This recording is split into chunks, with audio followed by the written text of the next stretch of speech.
This week's recipe is a pissaladière focaccia, which is inspired by a pissaladière, a very typical dish of the southeast of France, which just has all those flavors of the south, the caramelized onion, evu, thyme, and it's traditionally a thin bread or a pastry, but I've just mixed it up and put it as a topping for focaccia because I just love focaccia and I think this works really well. So we're going to start off with our dough, just mixing the flour with yeast, tepid water, sugar and salt, kneading it until it's nice and elastic, and then popping it in an oiled dish and leaving it to rise in a warm place until it doubles in size, which this has done very nicely.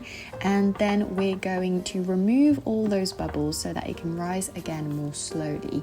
And before I do that, I just like to stretch it out a bit, just knead it a little bit more to remove all the bubbles, and then put it in the oiled oven-proof dish that you're going to bake it in later. Spread it out a bit, but then it will rise and let it double in size again. I've slightly overproofed this. If you're going to leave it for a long time, I recommend popping it in the fridge so that it rises slowly. But then onto the pissaladière topping. So I like to cook off the anchovies because then they have a mellower flavor.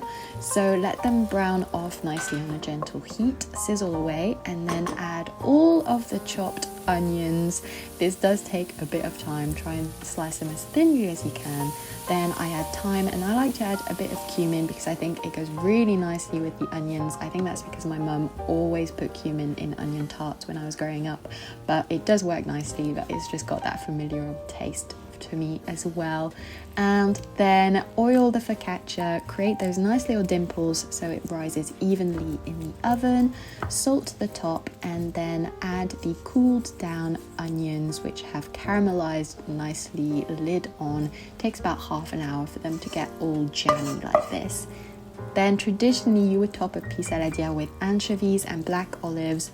I prefer to put the anchovies in the cooked mix, as I mentioned, so that it's just a background umami note.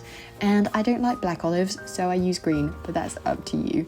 And then we just need to bake it until it's golden brown on top and it's risen nicely. And there you have it, a lovely soft pillowy focaccia with that jammy onion savory topping.